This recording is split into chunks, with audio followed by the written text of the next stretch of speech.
Morning everyone. Last lecture में जो nucleus का लेक्चर नंबर 4 था उसमें अपन ने ये पढ़ा था कि अल्फा इमिशन होता है तो क्या होता है, बीटा इमिशन होता है तो क्या होता है, और गामा इमिशन होता है तो क्या होता है। यानी कि हमने उस लेक्चर में अल्फा बीटा और गामा इमिशन के बारे में पढ़ा था। कि जिस बच्चे ने वो लेक्चर नहीं देखा हो आप प्लीज जाके पहले वो लेक्चर चेक करें, उसके बाद आप इस लेक्चर को समझें। देखिए सबसे पहले अपन बात करते हैं कि जो अल्फा इमिशन है,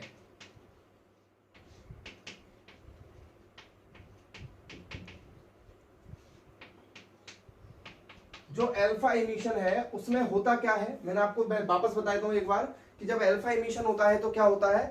अल्फा इमिशन के टाइम पे क्या होता है बेटा कि कोई भी न्यूक्लियस है जब उसमें से अल्फा इमिशन होता है तो ये Z 2 से कम हो जाता है और ये A जो है वो 4 से कम हो जाता है और अल्फा इमिशन में 2He4 और कुछ एनर्जी जो है वो बाहर निकल जाती है।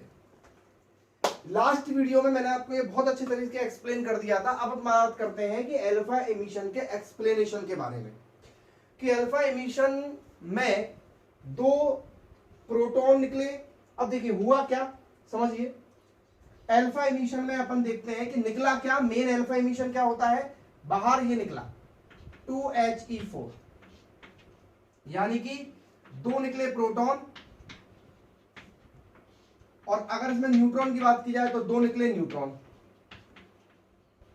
यानी कि आप नॉर्मली समझिए कि जब भी अल्फा इमिशन होता है तो किसी भी न्यूक्लियस में से ये चीजें बाहर निकल जाती हैं।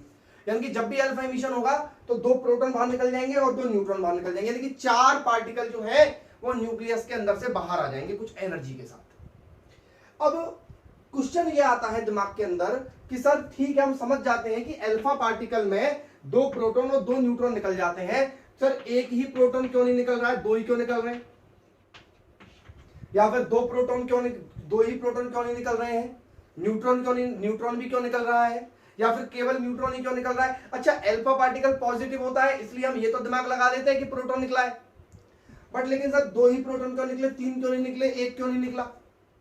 तो देखिए इसको समझने के लिए आपको एक चीज समझनी पड़ेगी कि E इज इक्वल टू होता है mc²।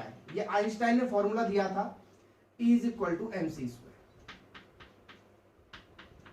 ठीक है, तो क्या होता है कि अल्फा इमिशन जो है वो स्पॉन्टेनियस इमिशन है, यानी कि अपने आप होने वाला इमिशन है। इसको हमको ऐसा नहीं है कि हमको कोई एनर्जी देनी पड़ती हो बाहर से तब जाके अल्फा इमिशन हो रहा हो, बीटा इमिशन हो रहा हो, नहीं। अल्फा इमिशन अपने आप होने वाला इमिशन है। क्लियर। तो होता क्या है कि जब अल्फा इमिशन होता है तो 2 प्रोटॉन और 2 न्यूट्रॉन बाहर निकलते हैं। अब हमारा क्वेश्चन क्या था कि सर 1 प्रोटॉन बाहर क्यों नहीं निकलता है, 2 ही क्यों निकलते हैं। क्योंकि उसका रीजन ये है कि जब 1 प्रोटॉन बाहर निकलेगा तो उस प्रोटॉन का जो मास होता है वो कंपैरेटिवली बहुत कम होता है। कंपैरेटिवली अगर मास बहुत कम होगा तो नॉर्मल सी बात है उसको इमिट करवाने के लिए जो सफिशिएंट एनर्जी होनी चाहिए वो सफिशिएंट एनर्जी प्रोटॉन गेन नहीं कर पाएगा, क्योंकि उसका मास कम है। अगर उसका मास कम है तो उसके पास एनर्जी कम है, नॉर्मल सी बात है। इसलिए वो सफिशिएंट एनर्जी जो बाहर निकल जाएगी, जिससे पार्टिकल बाहर निकल जाएगा और बाहर निकलकर एक अच्छी खासी काइनेटिक एनर्जी की फॉर्म में कन्वर्ट हो जाएगी, तो वो एनर्जी जो है वो मिनिमम 2 प्रोटॉन और 2 न्यूट्रॉन से मिलकर बनती है।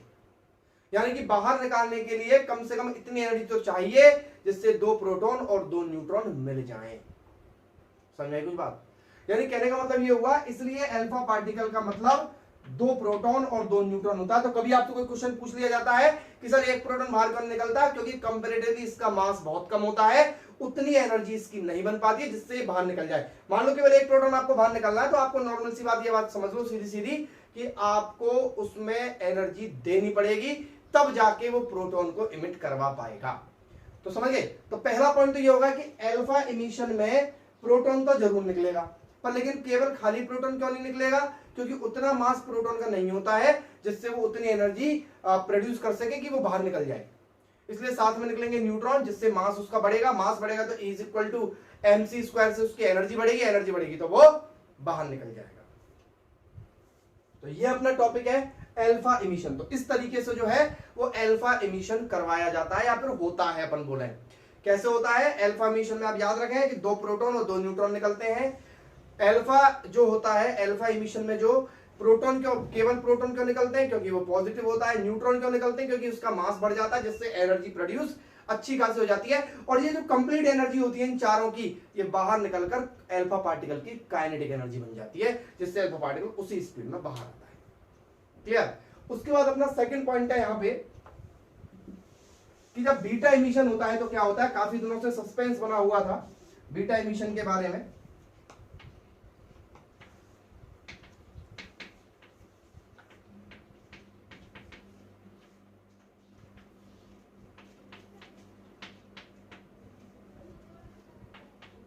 बीटा इमिशन, देखिए बीटा इमिशन में एक्चुअल में क्या होता है, बीटा पे कैसा चार्ज होता है? Negative charge. ये आपको ध्यान में रखना है कि बीटा पे कैसा चार्ज होता है, बीटा पे होता है नेगेटिव चार्ज। क्लियर? अब आपके दिमाग में क्या आ रहा होगा कि भाई न्यूक्लियस है, तो न्यूक्लियस से नेगेटिव चार्ज कैसे निकलेगा सर, है ना? तो न्यूक्लियस से नेगेटिव चार्ज कैसे निकलेगा, तो देखना, समझिएगा। देखिए एक साइंटिस्ट थे जिनका नाम था पॉली, PAULI। पॉली ने सजेस्ट किया न्यूक्लियस के बारे में 1932 में। और क्या सजेस्ट किया इन्होंने? इन्होंने एक थ्योरी दी, एक हाइपोथेसिस दी। क्या दी? हाइपोथेसिस। हाइपोथेसिस मींस होता है इमेजिनेशन, मतलब कि एक्सपेरिमेंट के आधार पे कुछ इमेजिनेशन दी जाती है, जिनको अपन क्या बोलते हैं? हाइपोथेसिस बोलते हैं। तो इन्होंने क्या किया? कुछ हाइपोथेसिस दी। अब वो हाइपोथेसिस क्या थी वो सुनिए। इन्होंने क्या बोला कि देखिए नॉर्मल सी बात है, जो न्यूक्लियस है वो है तो अनस्टेबल, समझते जाना, जो न्यूक्लियस है वो है तो अनस्टेबल। तो न्यूक्लियस के अंदर जितने भी न्यूक्लियॉन है वो भी अनस्टेबल है। अब न्यूक्लियॉन का मतलब क्या हुआ? न्यूक्लियॉन का मतलब हुआ प्रोटॉन्स और न्यूट्रॉन्स। क्या बोला पॉली ने? पॉली ने बोला कि जो न्यूक्लियस है वो अनस्टेबल है। अनस्टेबल यानी उसके अंदर जो न्यूक्लियॉन्स है वो भी अनस्टेबल है, और न्यूक्लियॉन मतलब प्रोटॉन और न्यूट्रॉन उसके पास अनस्टेबल है। अब देखिए क्या होता है, उन्होंने क्या बोला कि जो न्यूट्रॉन है ना सर, न्यूट्रॉन 0 and 1, ये अनस्टेबल है और ये ब्रेक हो जाता है। क्या बोला उन्होंने? कि ये ब्रेक हो जाता है, और ब्रेक होने के बाद ये बनाता है एक तो हाइड्रोजन यानी कि एक प्रोटॉन, और एक बनाता है सर ये बीटा पार्टिकल। तो देखिए आप समझने की कोशिश करिए कि जो न्यूट्रॉन है, न्यूट्रॉन इज न्यूट्रल पार्टिकल। ठीक है, अब आप इतना समझिए कि एक पॉजिटिव और एक नेगेटिव को जब मिला दिया जाता है, एक पॉजिटिव और नेगेटिव को जब मिला दिया जाता है तो वो न्यूट्रल बनता है। यानी आपने एक पॉजिटिव लिया, एक नेगेटिव लिया, दोनों को मिलाया, क्या बनेगा? न्यूट्रल। तो सोचो न्यूट्रल को तोड़े तो क्या बनेगा? न्यूट्रल को तोड़ेंगे तो क्या बनेगा? एक पॉजिटिव बनेगा और एक नेगेटिव बनेगा। तो इन्होंने क्या किया? वही काम किया इन्होंने बोला कि भाई तो नॉर्मल सी बात है, न्यूक्लियस के अंदर नेगेटिव तो कहीं से आएगा नहीं, तो नॉर्मल सी बात है कुछ ना कुछ तो टूटा ही होगा। तो क्या टूटा होगा? न्यूट्रल टूटा होगा। तो इन्होंने बोला कि न्यूट्रल पार्टिकल जो है न्यूट्रॉन, वो ब्रेक हो जाता है किस किस में? वो ब्रेक हो जाता है एक प्रोटॉन में और एक बीटा पार्टिकल के। क्लियर? अब देखिए, अब और समझना ध्यान से, मैं इसको ऊपर वाले को मिटा देता हूं क्योंकि ये थोड़ी एंटी न्यूट्रिनो हाइपोथेसिस बोलते हैं इसको, और रियली बता रहा हूं बहुत इंपॉर्टेंट थ्योरी है। देखिए इन्होंने बोला कि जो न्यूट्रॉन है वो टूटा किसमें? एक तो प्रोटॉन में और एक बीटा पार्टिकल में। अब आप समझना कि जो बीटा पार्टिकल है उसके पास जो चार्ज होता है वो नेगेटिव होता है। क्या होता है? नेगेटिव चार्ज होता है। और जो प्रोटॉन है उसके पास चार्ज होता है पॉजिटिव। क्लियर? समझना ध्यान से, मैं आपको यहां पर एक चीज और लिख देता हूं, ZXA, इसमें से हमको बीटा पार्टिकल एमिट करवाना है। तो क्या हो रहा है, नॉर्मल सी बात समझिएगा कि जैसे A है अपने पास, जैसे अपन मान लेते हैं 92 यूरेनियम 235, ये। क्लियर? तो अब देखिए क्या हो रहा है मेनली कि जब न्यूट्रॉन टूटा किसमें? प्रोटॉन और बीटा में, तो हुआ क्या? मतलब कि आप ये देखिए 235 जो थे ना, 235, इसमें से एक पार्टिकल दो में टूट गया। तो यानी कि एक एक्स्ट्रा हो गया ना इसमें, मतलब 235 में से एक न्यूट्रॉन ले लो, वो 234 हो गए, तो वो एक न्यूट्रॉन को 2 में तोड़ दो, तो 234 प्लस 2 कितने हो गए 236, तो कितने में टूट गए, तो ये पार्टिकल कितने हो गए टोटल 236 हो गए।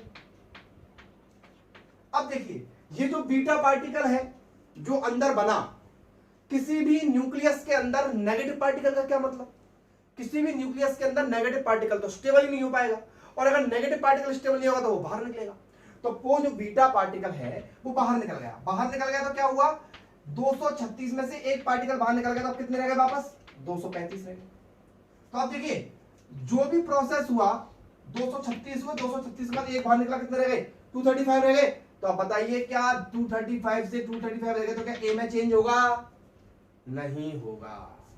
यानी कहने का मतलब यह है कि mass number as it is रहेगा। अब बात करते हैं इसकी जेड की। जेड क्या है, नंबर ऑफ पॉजिटिव चार्ज, यानी कि प्रोटॉन। जेड क्या है, प्रोटॉन है। जेड अगर प्रोटॉन है तो देखिए क्या होगा, प्रोटॉन है तो नॉर्मल सी बात है, पहले कितने थे 92 थे। अब ये प्रोटॉन और बीटा में टूटा तो बीटा तो बाहर निकल गया, क्लियर, लेकिन प्रोटॉन तो एक बढ़ गया ना, तो प्रोटॉन बढ़ गया तो कितने हो गए 93 हो गए, कितने हो गए 93 हो गए। तो ये तो जेड से एक बढ़ जाएगा, यानी कि कितना हो जाएगा जेड प्लस 1, कितना हो जाएगा जेड प्लस 1 हो जाएगा, यानी कि ये बढ़ गया और मास नंबर सेम रहा, और क्या निकल गया, एक बीटा पार्टिकल बाहर निकल गया। समझ में आई कुछ बात, ये है साहब। क्या हुआ, पॉली ने बताया कि एक न्यूट्रॉन जो है वो दो पार्टिकल में टूटता है, एक प्रोटॉन में टूटता है और एक बीटा में टूटता है।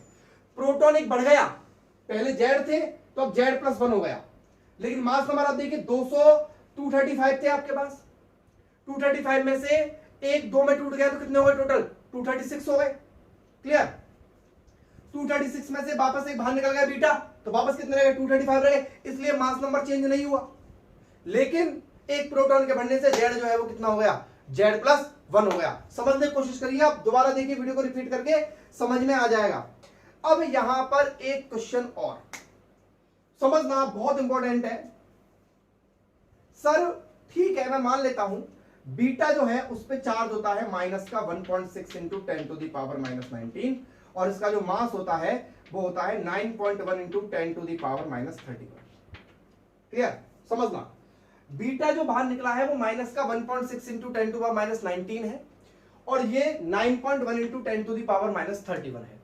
यानी कि वही वाला हिसाब है। मैं आपको एक छोटा सा एग्जांपल ले लेता हूं, उससे समझने की कोशिश कीजिएगा आप कि मान लो न्यूट्रॉन है और न्यूट्रॉन का जो मास है वो मान लो है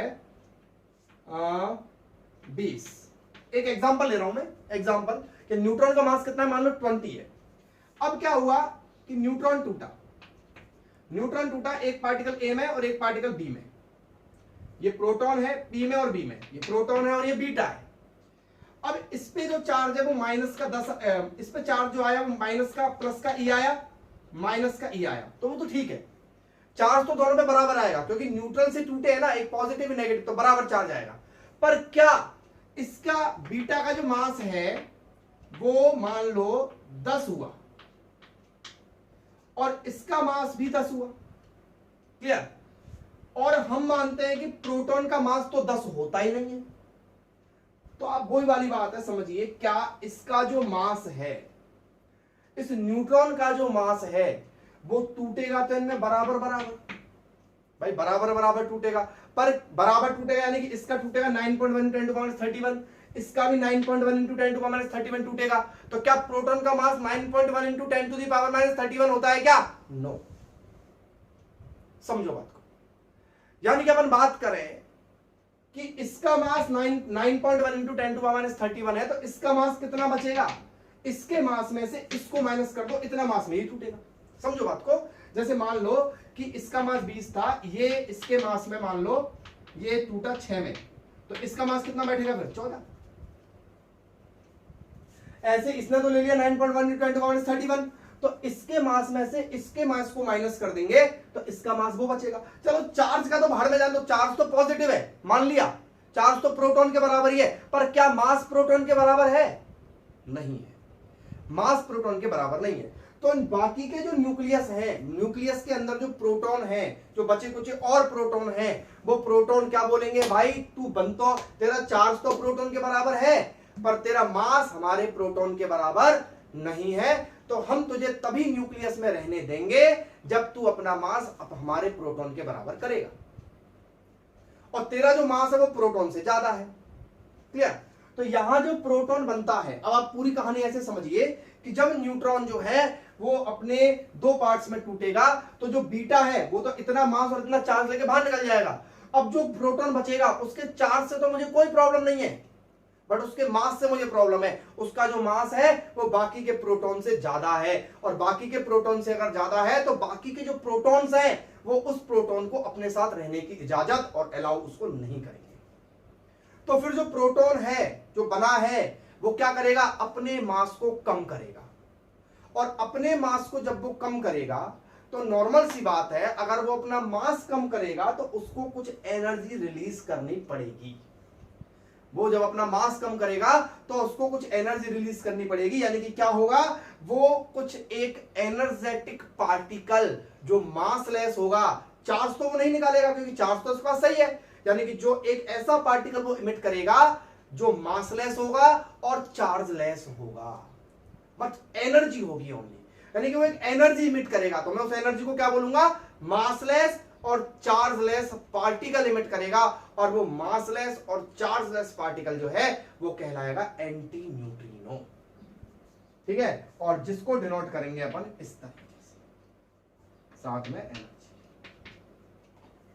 तो अब आप पूरी कहानी को समझिए कि बीटा पार्टिकल कैसे होता है, नंबर एक बात। दूसरा, बीटा पार्टिकल जब होता है तो उसमें एंटी न्यूट्रिनो जो है वो क्यों निकलता है। मैं एक बार पूरी समरी आपको वापस बता देता हूं बीटा पार्टिकल की, कि बीटा पार्टिकल के दौरान क्या हुआ, एक न्यूट्रॉन जो है वो एक प्रोटॉन में और एक बीटा में टूटा। बीटा तो अपना मास और चार्ज लेके बाहर निकल गया, लेकिन जो प्रोटॉन बचा था हमें उसके चार्ज से कोई प्रॉब्लम नहीं थी, हमें उसके मास से प्रॉब्लम थी। उसका जो मास था वो बाकी के प्रोटॉन से बहुत ज्यादा था, इसलिए वो उसमें अनस्टेबिलिटी शो कर रहा था। तो उससे बाकी के प्रोटॉन ने ये बोला कि तू अपना चार्ज जो है वो थोड़ा सा कम कर। उसने अपना चार्ज कम करने के लिए कुछ एनर्जी रिलीज की, और वो एनर्जी जो है वो क्या कहलाती है, एंटी न्यूट्रिनो। क्लियर? तो इसमें नेक्स्ट अपनी एक हाइपोथेसिस और है पॉली के अलावा, उसको भी अपन देख लेते हैं, पॉजिट्रॉन वाली हाइपोथेसिस।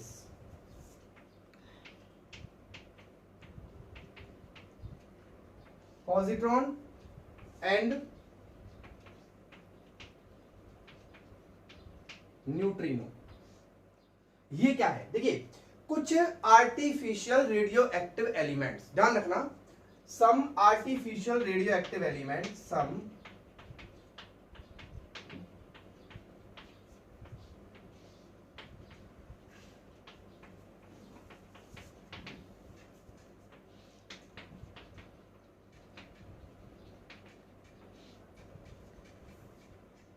के अंदर ऐसा कुछ बताया गया है कि जब भी उसमें रेडियो एक्टिव इमिशन होता है तो एक न्यूट्रॉन जो है वो किस किस में टूटता है, वो टूटता है एक प्रोटॉन में।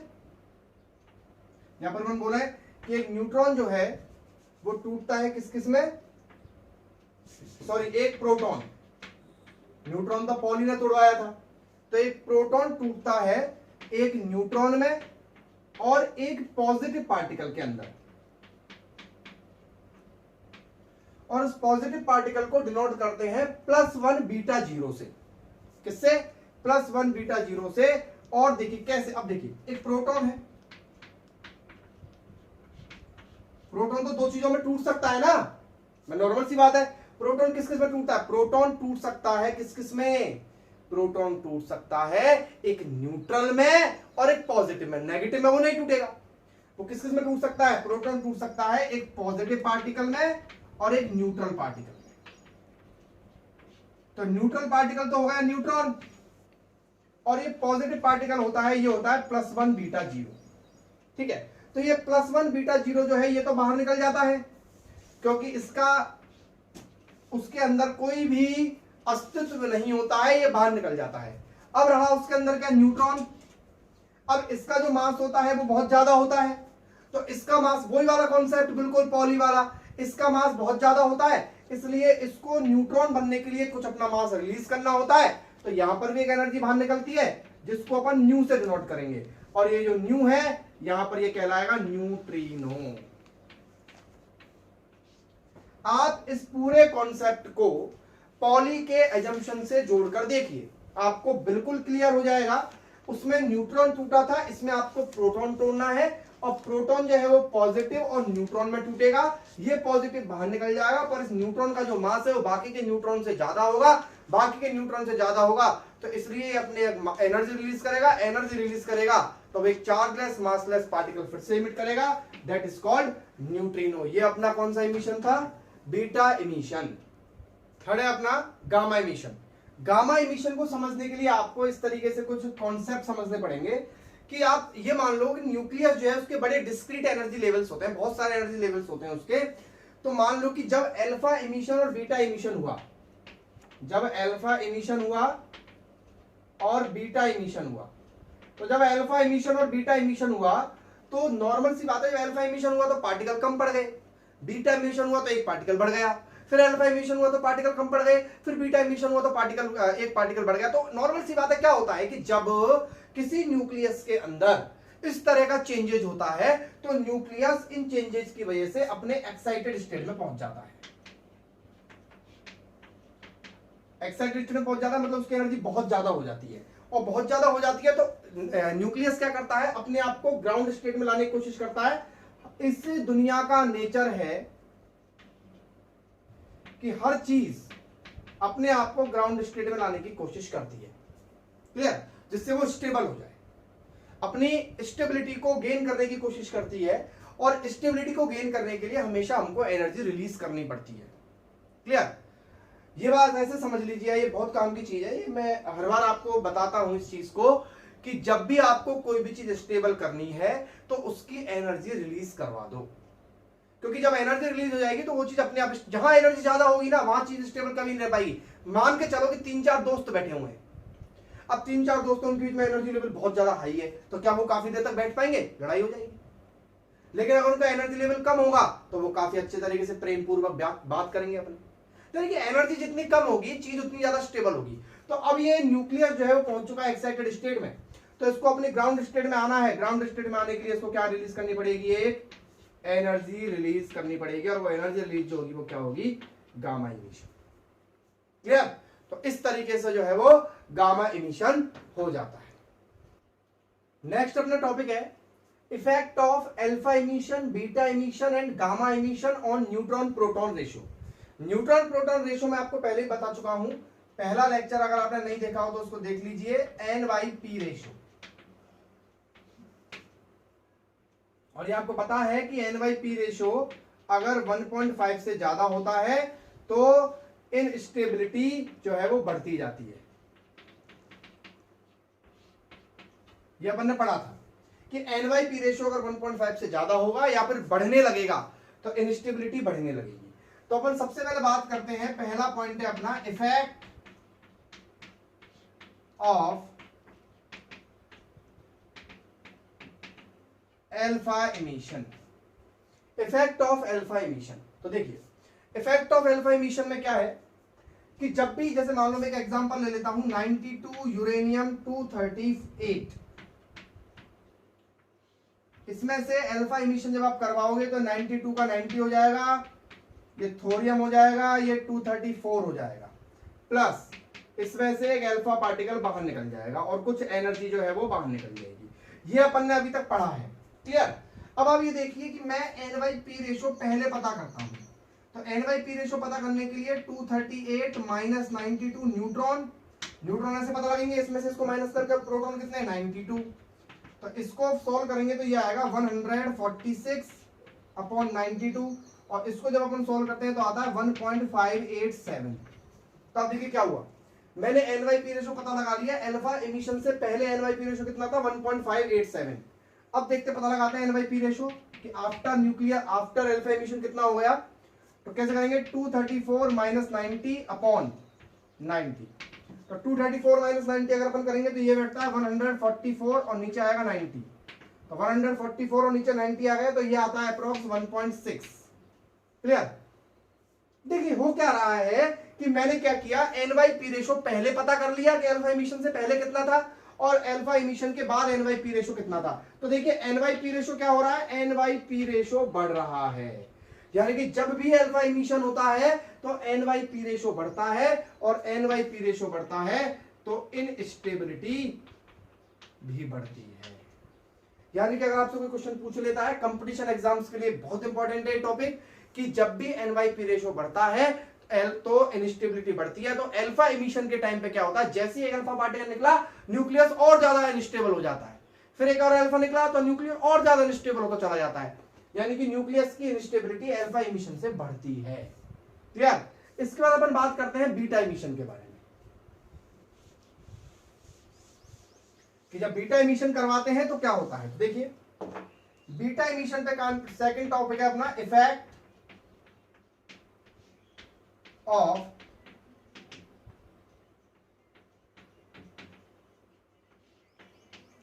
Beta emission.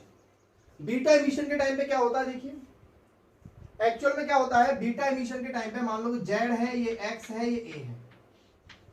बीटा इमिशन के टाइम पे क्या होगा, ये जेड प्लस 1 हो जाएगा, ये वाई हो जाएगा और ये ए रहेगा, प्लस बीटा इमिशन हो जाएगा प्लस एक एंटी न्यूट्रिनो निकल जाता है, यही होता है। क्लियर? अब देखिए यहां पर देखिए एन वाई पी रेशो जो है वो कितना है, a minus z upon z. Clear? यहां पर अगर मैं एन वाई पी रेशो देखूं तो कितना है, a minus z plus 1 upon z plus 1। Clear? इसको मैं सॉल्व कर लेता हूं थोड़ा सा, ये हो जाएगा ए अपॉन जेड प्लस 1 माइनस 1, ए अपॉन जेड प्लस 1 माइनस 1 और ये कितना हो जाएगा, ए अपॉन जेड माइनस 1। क्लियर? ए अपॉन जेड और माइनस जेड अपॉन जेड, ए अपॉन जेड प्लस 1। और देखो माइनस 1 तो दोनों में से ही हो रहा है। क्लियर? कोई दिक्कत ही नहीं है। अब यहां देखिए ए अपॉन जेड प्लस 1 और इधर ए अपॉन जेड, बताइए कौन सी चीज बड़ी होगी, नॉर्मल सी बात है ये वाली चीज बड़ी होगी, ए अपॉन जेड। ये ए अपॉन जेड प्लस 1 नीचे अगर ज्यादा है तो ओवरऑल कम हो गई वो चीज, तो ये चीज वैसे ही कम हो गई और ये चीज ज्यादा है, तो ज्यादा में से मान लो कि 20 है तो 20 में से एक आता 19 और ये वैसे 18 है तो 18 में से गया तो कितना 17। तो यानी कि क्या हुआ, एन वाई पी रेशो क्या हो रहा है, एन वाई पी रेशो कम हो रहा है।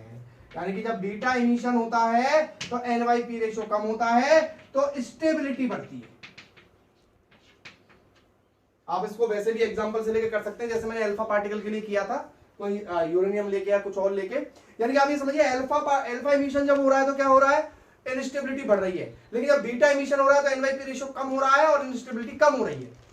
अच्छा, इसके बाद अपन बात करते हैं नेक्स्ट गामा इमिशन की। तो गामा इमिशन में क्या होता होगा, सोचिए गामा इमिशन में क्या होता है कि जब alpha particle beta particle excited state पे पहुंच चुके होते हैं तो गामा इमिशन होता है। तो गामा इमिशन में क्या हो रहा है, नॉर्मल सी बात है, गामा इमिशन में हमने देखा कि ना तो जेड चेंज हो रहा है ना ए चेंज हो रहा है, और अगर जेड चेंज नहीं हो रहा है, ए भी चेंज नहीं हो रहा है, तो एन वाई पी रेशो भी कैसे चेंज हो जाएगा, और अगर N Y P ratio change नहीं होगा तो न्यूक्लियर इनस्टेबिलिटी में कोई भी चेंज नहीं आएगा। तो इस तरीके से ये इफेक्ट था अल्फा पार्टिकल, बीटा पार्टिकल और गामा रेडिएशन का। इसके बाद नेक्स्ट वीडियो में अपन और आगे की कहानी स्टार्ट करेंगे। Thank you.